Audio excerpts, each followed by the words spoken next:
ओम सोमरूपाय विद्महे गणेशाय धीमहि तन्नो सोमः प्रचोदयात्। हे बुद्धदेव, आपको मेरा दंडवत प्रणाम। मेरा और अपने भक्तों का उद्धार करो। हरे कृष्ण। प्रिय भक्तों, बुधवार का व्रत करने वाले भक्तों को सभी प्रकार के सुख प्राप्त होते हैं। भगवान बुद्धदेव को 9 ग्रहों का राजकुमार कहा जाता है। ये देव गुरु बृहस्पति के पुत्र हैं। इसी कारण आज के दिन, बुधवार के दिन, बुद्ध देवता के निमित्त रूप से पूजा, व्रत कथा का श्रवण करने का विधान है। कथा श्रवण करने से दुख दरिद्रता का नाश होता है।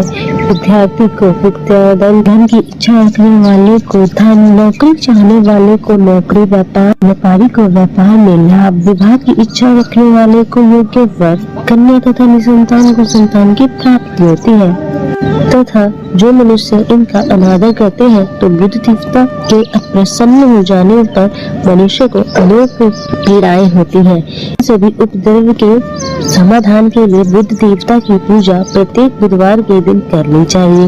और जो व्यक्ति उनकी कथाओं का श्रवण करता है उन्हें कथा को त्याग कर बीच में ही अन्य कार्य नहीं करने चाहिए। इससे उन्हें दोष लगता है। यदि आप कथा सुन रहे हैं तो पूरा सुनिए, इससे मन चाहे बल की प्राप्ति होती है।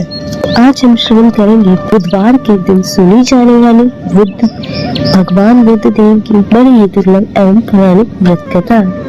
एक बार महर्षि वशिष्ठ राजा मंधाता के दरबार में पहुँचे। सूचना मिलने पर राजा ने द्वार पर आकर महर्षि का स्वागत किया तथा सभा में ले जाकर उनका आदर सत्कार किया।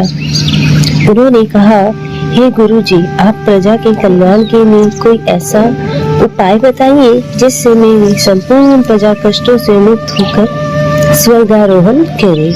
वशिष्ठ जी ने राजा की बात को सुनकर कहा, हे राजन, तुमने बड़ा ही उत्तम प्रश्न किया है, क्योंकि कोई भी व्यक्ति परोपकार की बात नहीं सोचता, केवल अपना ही लाभ देखता है। इसके लिए मैं तुम्हें एक ऐसे व्रत का वर्णन करता हूँ जिसको करने से सभी प्राणी सांसारिक सुखों को भोग कर अंत में विष्णु लोक को चाहता है। वशिष्ठ जी ने राजा मंधाता से कहा, हे राजन, बहुत समय पहले तुम्हारे पूर्वज नेमि महाराज ने इस व्रत को किया था। महाराज नेमि के वंशज मिथिला देश जनकपुर में राज्य करते थे। महाराज नेमि आध्यात्मिक विद्या के प्रकांड विद्वान थे। एक बार इन्होंने अपनी विद्या के अभिमान में आकर भगवान बुद्ध का उपहास किया, जिसके फलस्वरूप बुद्ध देवता ने रुष्ट होकर उनके राज्य को नष्ट कर दिया। दूसरे राजाओं ने राज्य पर आक्रमण करके महाराज नेमि को मार डाला।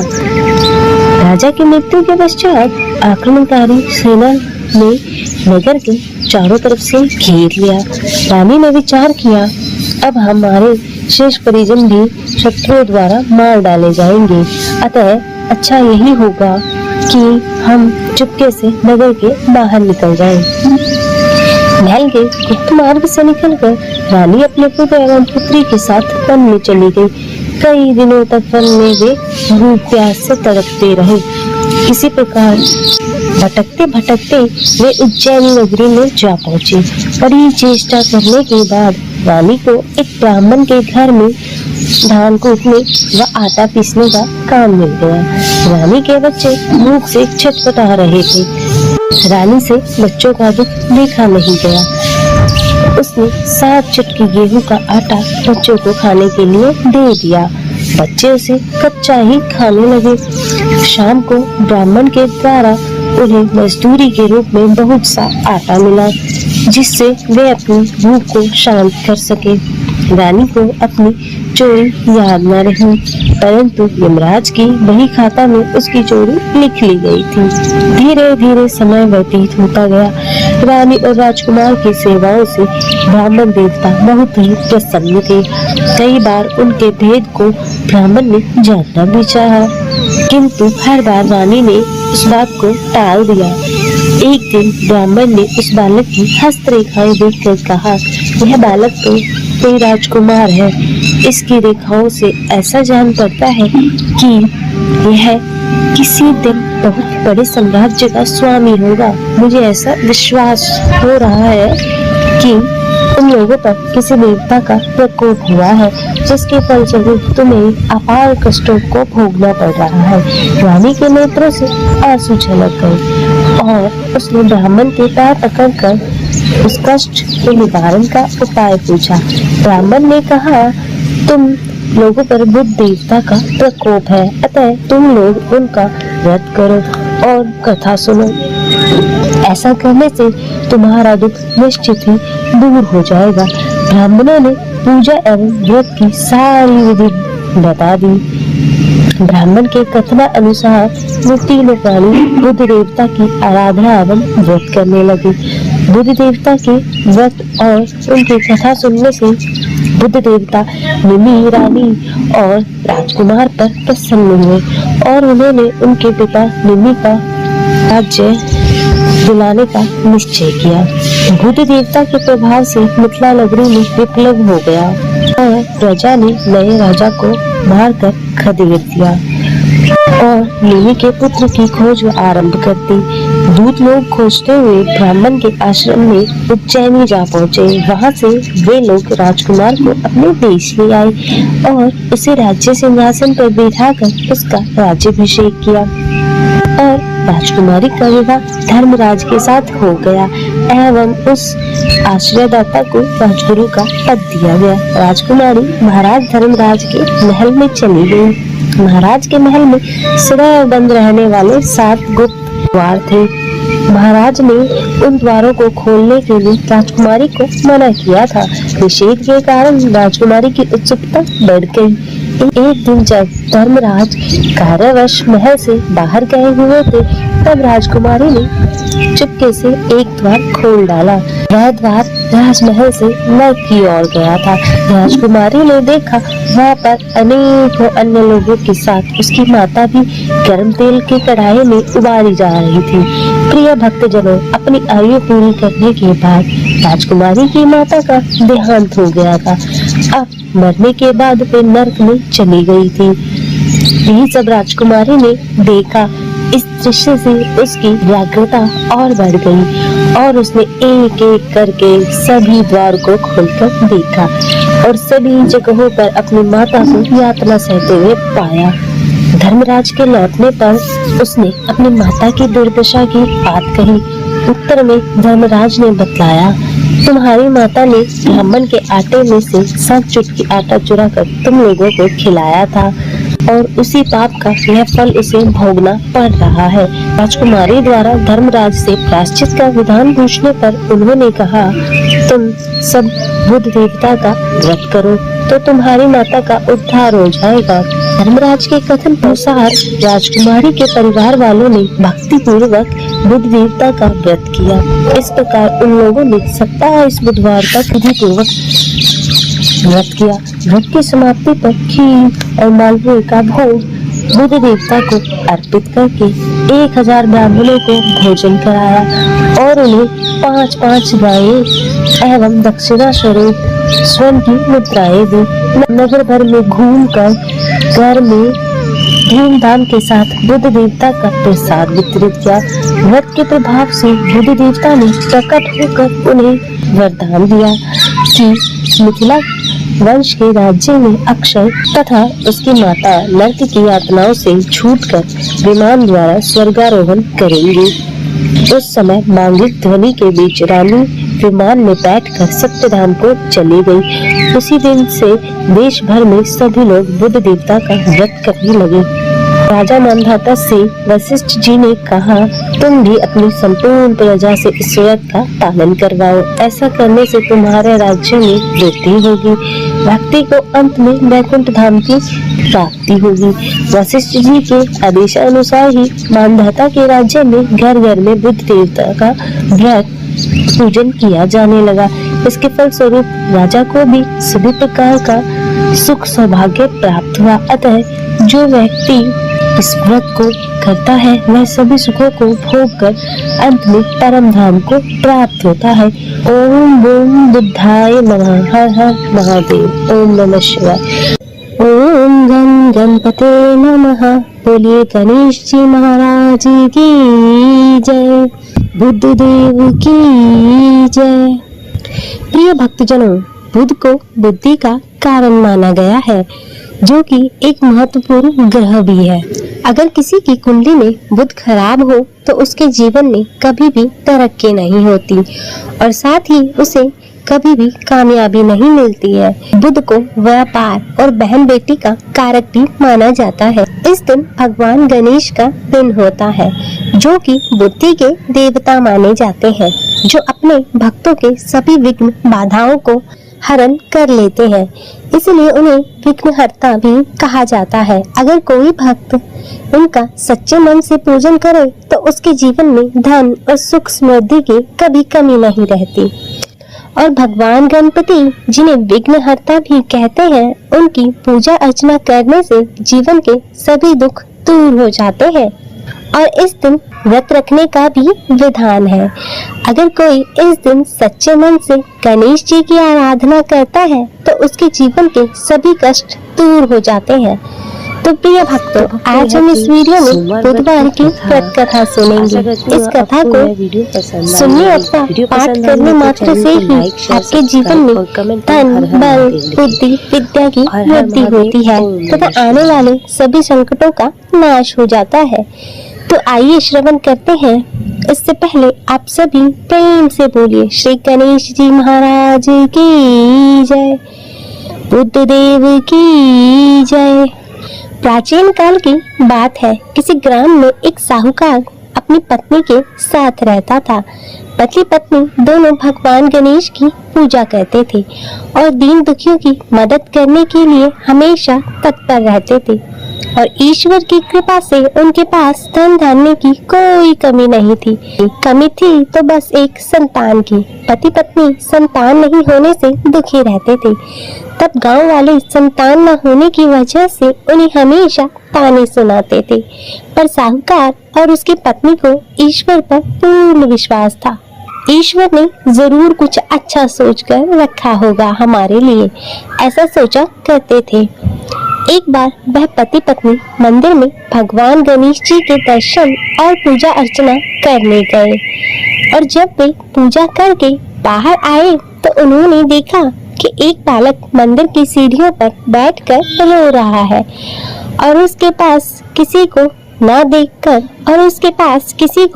देखकर पति पत्नी दोनों बालक के पास गए और बालक को शांत कराया और उसके माता पिता को ढूंढने लगे। और जब उस बालक के माता पिता पति पत्नी को नहीं मिले तो वे दोनों उस बच्चे को मंदिर के पुजारी के पास ले गए और उन्होंने पुजारी से बोला कि यह बच्चा हमें रोते हुए मंदिर के बाहर मिला है, क्या आप इसके माता पिता को जानते हैं? तब पुजारी ने कहा नहीं। और अब पति पत्नी दोनों पुजारी तीनों लोग बालक के माता पिता को ढूंढने में लग गए। काफी देर ढूंढने के बाद बच्चे के माता पिता नहीं मिले। तब पुजारी ने साहूकार और उसकी पत्नी को कहा कि आप इस बालक को अपने घर ले जाइए। अगर इसके माता पिता इसे ढूंढते हुए आए तो मैं उन्हें लेकर आपके घर आ जाऊंगा। तब साहूकार और उसकी पत्नी बच्चे को लेकर अपने घर चले गए। काफी समय बीत गया और बालक के असली माता पिता का कोई पता नहीं चला।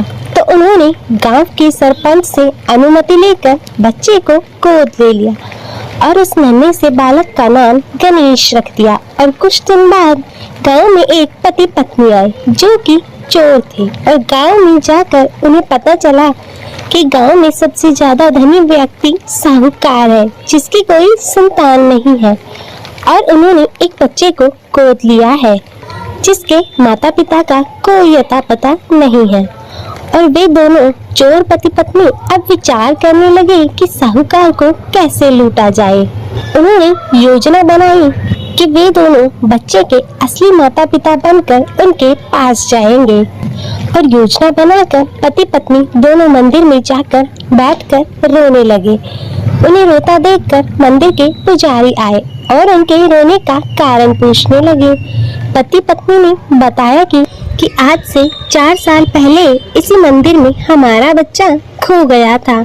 उसे ही याद करके हम रो रहे हैं और तब से हम अपने बच्चे को अलग अलग जगह पर खोज रहे हैं, पर वह हमें कहीं नहीं मिला। तब पुजारी ने बोला, एक बालक है जो उन्हें 4 साल पहले मंदिर की सीढ़ियों पर मिला था। शायद वह आपका ही पुत्र है। वह बालक गांव के साहूकार के घर पर है। आप लोग मेरे साथ चलिए, मैं आपसे आपके पुत्र को मिलवा देता हूँ। और इतना कहकर पुजारी उन दोनों पति पत्नी को लेकर साहूकार के घर की ओर चल दिया। वहां जाकर पुजारी ने साहूकार को बताया कि गणेश के असली माता पिता मिल गए हैं और वह गणेश को लेने आए हैं। और यह सुनते ही साहूकार और उसकी पत्नी दोनों बहुत ही दुखी हुए, लेकिन वे दोनों गणेश को उसके असली माता पिता को सौंपने के लिए तैयार हो गए। और शाम का वक्त था। साहूकार ने उन दोनों पति पत्नी से बोला कि आज आप लोग विश्राम करें और कल प्रातः काल होते ही निकल जाइएगा। और यह सुनते ही दोनों पति पत्नी खुश हो गए, क्योंकि उन्हें चोरी करने का मौका मिल गया था। और तब रात्रि को जब साहूकार और उसकी पत्नी दोनों सोने चले गए, तब दोनों चोर पति पत्नी उठे और चोरी करने के लिए तिजोरी को तोड़ने लगे। और आवाज सुनकर घर का नौकर जाग गया और उसने जाकर देखा तो ये वही दोनों पति पत्नी थे जो खुद को गणेश का असली माता पिता बता रहे थे। तब नौकर ने कमरे का दरवाजा बाहर से बंद कर दिया और तेजी से मालिक को बुलाने लगा। और आवाज सुनकर साहूकार और उसकी पत्नी दौड़ते हुए आए और चिल्लाने का कारण पूछने लगे। तब नौकर ने बताया कि यह दोनों पति पत्नी तिजोरी से चोरी कर रहे हैं। और यह सब देखकर वे समझ गए कि यह दोनों गणेश के माता पिता नहीं हैं, बल्कि चोर हैं। साहूकार ने गणेश को देने से मना कर दिया और बोले कि चले जाओ यहाँ से। पर उन दोनों धोखेबाज पति पत्नी ने निर्णय किया कि अब वो गणेश को अपने साथ लेकर ही जाएंगे। तब पति पत्नी दोनों गांव के सरपंच के पास गए और बोले, साहूकार उनके पुत्र को वापस नहीं दे रहा है। तब सरपंच ने साहूकार और उसके पत्नी को गणेश को साथ लेकर सरपंच के सामने प्रस्तुत होने की सूचना भेजी और साहूकार अपनी पत्नी और गणेश को लेकर आ गए। तब सरपंच ने भी फैसला किया कि साहूकार की पत्नी तथा दूसरी औरत जो गणेश को अपना पुत्र बोल रही थी, उन्हें सूर्य देवता के सामने अपना आंचल फैलाकर खड़ी हो जाना है और जिसके भी आंचल से गणेश के मुंह में दूध जाएगा, गणेश उसका ही पुत्र कहलाएगा। तब दोनों स्त्री अपना आंचल सूर्य देवता के सामने फैलाकर खड़ी हो गई और प्रार्थना करने लगी। तब भगवान गणेश जी के आशीर्वाद से साहूकार की पत्नी के आंचल से दूध की धारा गणेश के मुंह में आ गई। और यह देखकर साहूकार और उसकी पत्नी दोनों बहुत खुश हुए और सरपंच ने गणेश को साहूकार को सौंप दिया। और वहाँ खड़े सभी लोग भगवान गणेश जी की जय जयकार करने लगे। अतः हे गणेश भगवान जी, जैसे कृपा आपने साहूकार और उसकी पत्नी पर की, वैसे ही कृपा इस कथा को कहते सुनते हुंकारा भरते सभी पर बनाए रखना। तो सभी प्रेम से बोलिए गणेश जी महाराज की जय, गणपति बप्पा मोरया। तो आइए सुनते हैं दोतवार व्रत की एक और कथा। उससे पहले आप सभी भक्तजन प्रेम से बोलिए श्री गणेश जी महाराज की जय, बुद्ध देव की जय। प्राचीन काल की बात है। समतापुर नगर में मधुसूदन नामक का एक व्यक्ति रहता था। वह बहुत ही धनवान था। मधुसूदन का विवाह बलरामपुर नगर की एक सुंदर लड़की संगीता के साथ हुआ था। एक बार मधुसूदन अपनी पत्नी को लेने बुधवार के दिन बलरामपुर गया और मधुसूदन ने अपनी पत्नी के माता पिता से संगीता को विदा कराने के लिए कहा, परंतु माता पिता बोले, बेटा आज बुधवार है, बुधवार को किसी भी शुभ कार्य के लिए यात्रा नहीं करते। लेकिन मधुसूदन नहीं माना और उसने ऐसे शुभ अशुभ की बातों को ना मानने की बात कही। तब संगीता के माता पिता ने मजबूरी में अपनी बेटी की विदाई की और दोनों ने बैलगाड़ी से यात्रा प्रारंभ की। और 2 कोस की यात्रा के बाद उसकी गाड़ी का पहिया टूट गया और वहां से दोनों ने पैदल यात्रा शुरू की। तब रास्ते में संगीता को प्यास लगी और मधुसूदन उसे एक पेड़ के नीचे बैठाकर जल लेने चला गया। और थोड़ी देर बाद जब मधुसूदन कहीं से जल लेकर वापस आया तो वह बुरी तरह हैरान हो उठा, क्योंकि उसकी पत्नी के पास उसी की शक्ल का दूसरा कोई व्यक्ति बैठा हुआ था। और संगीता भी मधुसूदन को देखकर हैरान रह गई और वह दोनों में कोई अंतर ना कर पाई। तब मधुसूदन ने उस व्यक्ति से पूछा कि तुम कौन हो और मेरी पत्नी के पास क्यों बैठे हो? और मधुसूदन की बातें सुनकर उस व्यक्ति ने कहा, अरे भाई, यह मेरी पत्नी संगीता है। मैं अपनी पत्नी को ससुराल से विदा कराकर लाया हूँ, लेकिन तुम कौन हो जो मुझसे ऐसा प्रश्न कर रहे हो? और यह सुन मधुसूदन ने कहा, तुम कोई चोर या ठग हो। यह मेरी पत्नी संगीता है। मैं इसे पेड़ के नीचे बैठाकर जल लेने गया था। तब इस पर उस व्यक्ति ने कहा, अरे भाई, झूठ तो तुम बोल रहे हो। संगीता को प्यास लगने पर जल लेने तो मैं गया था। मैंने तो जल लाकर संगीता को पिला भी दिया है। अब तुम चुपचाप यहाँ से चलते बनो, नहीं तो किसी सिपाही को बुलाकर तुम्हें पकड़वा दूंगा। और इस तरह एक दूसरे से वे दोनों लड़ने लगे और उन्हें लड़ता देखकर बहुत से लोग वहाँ एकत्रित हो गए। नगर के कुछ सिपाही भी वहाँ आ गए और सिपाही उन दोनों को पकड़कर राजा के पास ले गए और सारी कहानी सुनाकर राजा भी कोई निर्णय नहीं कर पाया। और संगीता भी उन दोनों में से अपने वास्तविक पति को नहीं पहचान पा रही थी और राजा ने दोनों को कारागार में डालने के लिए कहा। तब राजा के फैसले पर असली मधुसूदन भयभीत हो उठा। तभी आकाशवाणी में, मधुसूदन, तूने संगीता के माता पिता की बात नहीं मानी और बुधवार के दिन अपने ससुराल से प्रस्थान किया और यह सब भगवान बुद्ध देव के प्रकोप से हो रहा है। तब मधुसूदन ने भगवान बुद्ध देव से प्रार्थना की कि हे भगवान बुद्ध देव, मुझे क्षमा कर दीजिए। मुझसे बहुत ही बड़ी गलती हुई है और भविष्य में अब कभी बुधवार के दिन मैं यात्रा नहीं करूंगा और सदैव बुधवार को आपका व्रत किया करूंगा। तभी दूसरा व्यक्ति राजा के सामने से गायब हो गया। तब राजा और दूसरे लोग इस चमत्कार को देखकर हैरान हो गए और भगवान बुद्ध देव की इस अनुकंपा से राजा ने मधुसूदन और उसकी पत्नी संगीता को सम्मान पूर्वक विदा किया।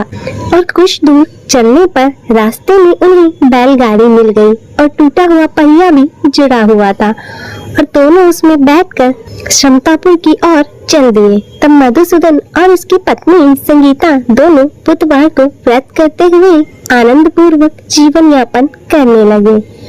और इसी तरह भगवान बुद्ध देव की कृपा से उनके जीवन में खुशियां बरसने लगी और जो भी स्त्री पुरुष विधिवत बुधवार का व्रत करके कथा श्रवण करते हैं, भगवान बुद्ध देव उनके सभी कष्टों को दूर करते हैं।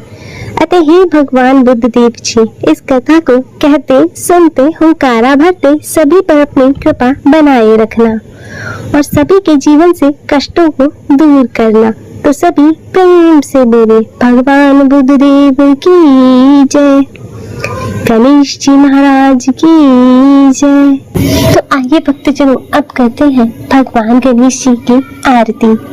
जय गणेश जय गणेश जय गणेश देवा, माता जगी पार्वती पिता महादेवा, माता जगी पार्वती पिता महादेवा, एक दंत दावंत चार भुजाधारी, एक दंत दावंत चार भुजाधारी, मस्तक सिंदूर सोहे मूस की सवारी, मस्तक सिंदूर सोहे मूस की सवारी, पान चढ़े फूल चढ़े हार चढ़े मेवा, लड्डुअन को भोग लगे संत करे सेवा। जय गणेश जय गणेश जय गणेश देवा, माता जाकी पार्वती पिता महादेवा। अंधन को आँख दे तो कोढ़न को काया, पांजन को पुत्र दे तो निर्धन को माया। शूर शाम शरण आए सकल कीज सेवा, जय गणेश जय गणेश जय गणेश देवा, माता जाकी पार्वती पिता महादेवा। की मम्मी की लाज रखो शंभु सूतकारी, कामना को पूर्ण करो जय बलिहारी। जय गणेश जय गणेश जय गणेश देवा, माता जाकी पार्वती पिता महादेवा। गणपति बप्पा मोरया। प्रिय भक्तजनों, मैं उम्मीद करती हूँ कि आपको आज की यह कथा पसंद आई होगी। अगर वीडियो अच्छी लगी हो तो इसे लाइक करें और ज्यादा से ज्यादा शेयर करें और कमेंट में गणेश जी महाराज की जय लिखना ना भूलें। और शिव भक्ति संसार चैनल को सब्सक्राइब कर नोटिफिकेशन बेल को जरूर ऑन कर लें। हर हर महादेव। ओम नमः शिवाय।